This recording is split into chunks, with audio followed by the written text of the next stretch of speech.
Assembly parliament ఎన్నికల్లో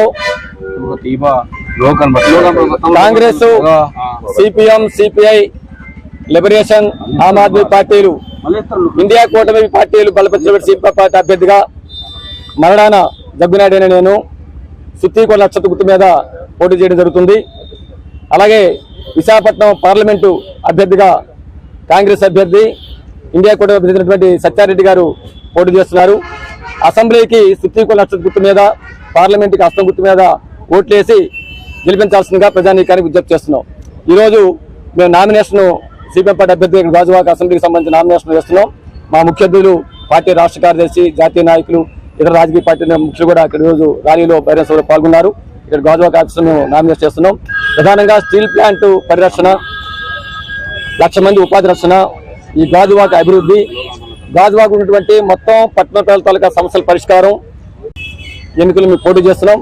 రాబోయే కాలంలో ఈ నియోజకవర్గంలో లక్షలాది మంది కార్మికులు ఉన్నారు. ఆ కార్మిక చట్టాల పరిరక్షణ, వాళ్ళ జీవితాల పరిరక్షణ ప్రధాన ఎజెండాగా మేము తీసుకురాబోతున్నాం.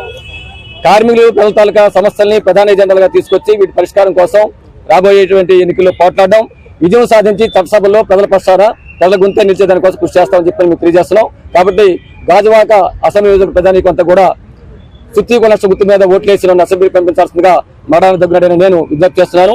పార్లమెంట్కి హస్తం గుర్తు మీద ఓట్లేసి సత్యారెడ్డి గారిని పార్లమెంట్ పంపించాల్సిందిగా మీ ద్వారా విజ్ఞప్తి చేస్తా ఉన్నాం. ప్రజలు గెలిపిస్తారని నమ్మకం ఉంది. పార్లమెంట్ మొత్తం తిరిగి ఎల్లుండి నేను నామినేషన్ అయ్యబోతున్నాను. 22వ తేదీ విశాఖ జిల్లా కలెక్టర్ గారి ఆఫీసులో నామినేషన్ వేస్తున్నాను. 28వ తేదీ మా పార్టీ అధ్యక్షురాలు శర్మిలారెడ్డి గారు కూడా వస్తున్నారు. వైఎస్ శర్మిలారెడ్డి గారి బహిరంగ సభ ఉంటుంది. ఆ తర్వాత మా రాష్ట్ర నాయకులు, దేశ నాయకులు కూడా విశాఖ పార్లమెంటు పరిధిలో, గాజువాక పరిధిలో కూడా పర్యటిస్తారు. ఇండియా కూటమి అభ్యర్థి అయిన జగ్గునాయుడు గారిని గెలిపించి కాంగ్రెస్ పార్టీ తరఫున పార్లమెంట్ అభ్యర్థిని హస్తం గుర్తు